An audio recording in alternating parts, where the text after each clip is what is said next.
Oh my gosh. We gotta be done. I'm eating. I'm not even talking.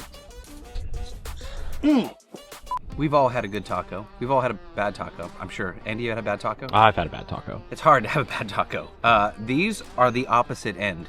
These are fantastic tacos. Ooh. Huge thanks to our brand friend, Mission Tortillas, to help make this one possible. I'm showing you guys Piri Piri Chicken Tacos with a little avocado crema. Andy, shall we? Let's do it. Let's do this. First things first, let's get our fire going. Now, I'd say this a lot. I love this part of cooking on the open flame. It's primal. Like, I get a chance to be a part of the action.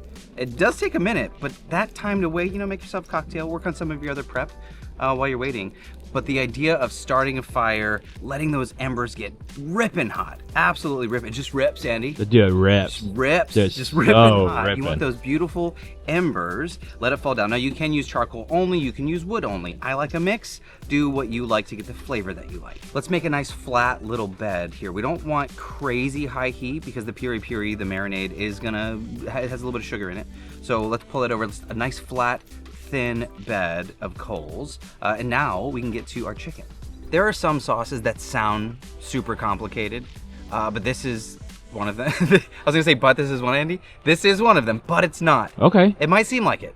Let's just jump in. The chili paste is what we want first. I use the chili garlic here and lemon juice. Now, this is the bulk of our flavor.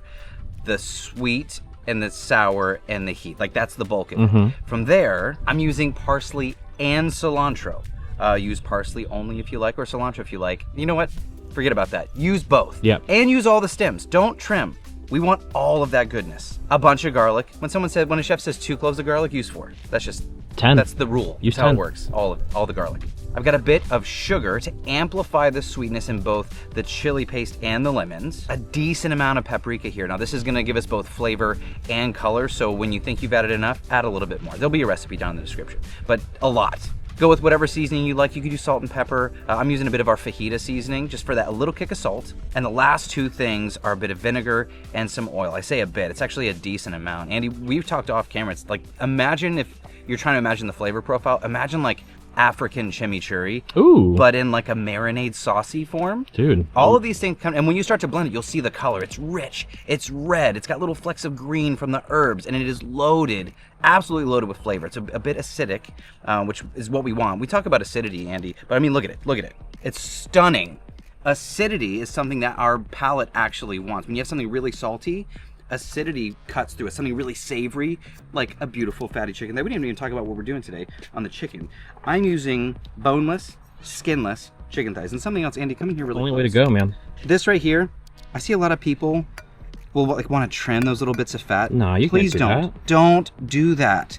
And we say this a lot when we're on open flame. I don't like to trim anything. I like to keep all of it. Now, don't use all of your marinade. A little bit less than half. A little goes a long way. Now, this is gonna marinate in the fridge for a couple hours, a few hours. But this is also super versatile. You could do this with pork, you could do this with beef, you can do this with all kinds of different stuff. You could just serve it as like its own little sauce on the side, which we're gonna do later. But you really wanna get into those nooks and crannies of the chicken and let it marinate in the fridge for about 3 hours. Something wonderful about the aroma of coals. Let's check on our coals, Andy. Come on over here, bud. It's like a campfire. Like it's hard to not have fun at a campfire. Agreed. But we're cooking on the campfire. Even better. Double the fun.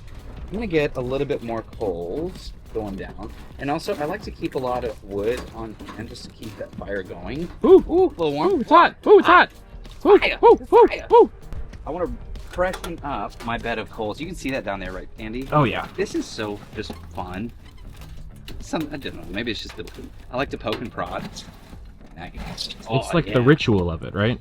That's a great way to put it. It is the ritual of it. It's like, love cooking, but this part of it becomes primal. I just like the way it's primal. It's cathartic. I am cooking on fire. That was an attempt at oh geez. What was the movie? I don't know. See? Keep it going. It was a great attempt. Keep the party going. All right, our chicken has marinated. It is gorgeous. Come back over. I know you're retreating That's away, okay. from It's okay. away from the flames. It's because it's hot, man. So you don't, like if it drips off, let it drip off. But you don't have to get rid of all of it. Let's go. Oh, I'm gonna lift this up a little bit so you can see it. This is your first time seeing the Blackstone open flame. This is my new favorite obsession. This is my new favorite grill.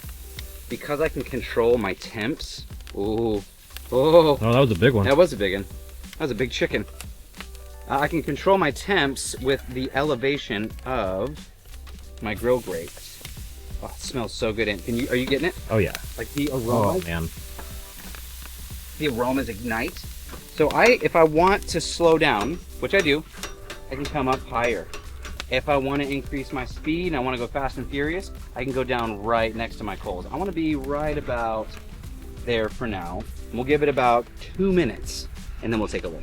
I'm mostly looking for texture here. I want some of those crispy bits, the nibbly bits, as I like to call them, Andy. My favorite bits. Crunchy, crispy bits on the edges. That's that fat that we didn't trim, and it is all total deliciousness. We're not going for full cooked yet. We're just looking for color. Then we're gonna raise our grates up to slow down the cooking process and let them slowly get finished. Let's talk about crema, my friend. Now, I am not one to do lots and lots of dishes. I want to use the same blender here. Let's go. So I'm gonna fill this guy up. Look at that. Dude, did you look how beautiful that is? Perfect. It's so, did you taste it? I did. Do it right, do it again. I snuck a little bit. I didn't. But I'm gonna do it again. Here's the Yahtzee moment. Oh, jeez. It's that's acidity in our sauces, in our marinades. It gives us that lift. It's the fancy seeing you here. It's one of those, right? So I'm gonna keep just a little bit of that in here. Crema is just a fancy word for, cream. I'm gonna do an avocado crema. This is like a really simple way to elevate without being too complicated. It's probably getting annoying for you guys hearing me say it. Delicious doesn't have to be difficult. Complex isn't complicated. Ooh, that's a new one. You like it? I liked that. I thought of it earlier. I like it. Yeah, good. I'm glad you like it. It's a new line. Dude, citrus and chicken, they're like besties. They're like Nate and Andy. Hey. I think this lime here is going to really complement your chicken. This might sound weird. A little bit of mayo, Andy. Just a bit. I'm doing more sour cream than mayo, but mayo has a richness to it, a fattiness to it, and if you have people in your group that don't like mayo, they won't even recognize that it's there. Now, a decent amount of sour cream. Triple the amount of sour cream that you did mayo. Mayo is just for that added texture. And then I'm gonna do a little bit of seasoning. Salt and pepper's fine. Let me know down in the comments, because I know there are a lot of you out there. Cilantro tastes like soap? Nope. Yes or no down below. I don't get that. My mom's that way. Take our lid. Let's give this a zap. Let's have a look. Oh, wow. Look at that texture. I want to go a touch thinner. A little bit of water. Okay. Never hurt anybody. That's just to control my consistency. Touch of water just to thin it out. Done made a mess of my blender, Andy. Yeah, a little bit. That's it. Yep. That's it. Hang on. So we're talking about textures. A second ago I said complex doesn't mean complicated. So we have this, look at the two different sauces actually. I got a little bowl here, Andy. Look at the two differences, both in color and consistency. We've got our acidity, we've got our herbs, we've got this big bright punch of flavor. Over here we've mellowed things out, we've got a fatty richness to it. So these two flavors on our fire-kissed chicken, speaking of which, come on over, let's take a look. This fire-kissed chicken needs both. Oh, look at that, dude. Magical. Crispy. Gorgeous. These are gonna be epic. Let's do a garnish. You want a garnish? Sure. Let's do a garnish. All right. I've got some bell pepper. I've got some red onion. I've got some jalapeno pepper. This is very simple. I want to touch on a little bit more acidity just in the garnish, because then it's like a bright punch of acidity, like a fresh, crunchy acidity, not in a sauce form. Okay. So very thin. Thin to win. This is going to be a garnish. And the colors are really fun here, which is like a street taco. A really gorgeous street taco needs a bit of color. And there we have it. We definitely want our chicken fully cooked. I mean, that goes without saying. We're not cooking chicken tartare, Andy. Fully cooked and crispy edges. Now you can flip these as many times as you want. We're not looking for like perfect grilled hash marks, because we are going to chop it up in just a second. What we're looking for is texture and flavor. Now the smoke from our wood coals is a bit of our secret ingredient. So having the Blackstone open flame gives us a chance to add a new flavor dynamic, which I am a total fan of, because that chicken is gorgeous. Now I did say we're going to chop it up. I want to chop it up pretty tiny. I see a lot of people do like strips, like fajita strips, Andy. You've seen people do tacos like that. Yeah. But what ends up happening? You pull all the chicken out. You grab one bite and the whole strip comes with, and I don't want it to come with, I want it to stay. So I do want to chop this up pretty tiny. And you can see as we chop it up, the reason we got those beautiful char on the outside, it gives us that dynamic color. It gives us like that contrast. And that's what we're looking for. When it comes to tortillas, you could choose corn. And you could choose flour. You could choose the little streeties, as I like to call them. The street taco. You could do like the fajita size. You can make this into a burrito. You can add other things to it. I am definitely going for the street taco. I'm a sucker for flour. I love these Mission Flour street tacos. These don't need a ton of time, just a little bit. You don't want them too close, otherwise they'll start to puff up and bubble up. Like we're literally talking, I don't know if you can see them. Like 10 seconds maybe, 5. We just want these soft. Woo, they're warm. Dude, that's a grown man. That's a grown man right there. Woo. I got no time for tongs. Actually, I do. I just couldn't find them. Almost like a painting, Andy. Like you start with your canvas, in this case, a beautiful Mission Flour tortilla. Heck yeah. Then we start adding our color. Then we start adding our textures. All the different things, contrast that we worked on. Also, that little garnish that we did, pickling your garnish or adding more flavor to your garnish just amps up the flavor. I dare say pro move. So, it is a pro move. Thank you, Andy. I appreciate that. Put that in your back pocket. Have that for yourself. Let's add both of our sauces. Add as much or as little as you like. Now remember, these are going to contrast both in color and in flavor. It's amplifying all of the flavors in the chicken and in our garnish, so everything is complementing each other. We're creating complex flavors here. We have fatty, we have rich, we have creamy, we have a bit of acidity, we've got a ton of savor, we have that secret ingredient of smoke, we have that soft Mission tortilla. This is like a taco board, Andy. I love it. Don't serve tacos on a plate. Serve it on a big board. Absolutely. And just keep them coming off your Blackstone open flame. Like this is how you start a party and keep the party going. Andy? Yeah? Come here. Okay. I don't even have words. How are you gonna do this with one hand? Yo.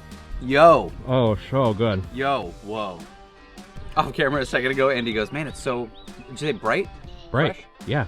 Bright, refreshing, delicious. Think of these techniques, making our crema, making our piri piri, toasting the tortilla, getting the char on the chicken. Use all these things as techniques so that when you adjust the recipe for what you want to do, you're still ending up with a really fantastic result.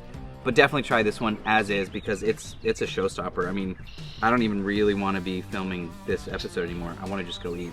If you haven't already, be sure to pick up some Mission tortillas. Thank you so much for partnering with us as a brand friend. Try this recipe. I hope you love it. Let us know down in the comments what you would like to see in future episodes. And if you make this, and please do, you should, let me know in the comments. How did it turn out?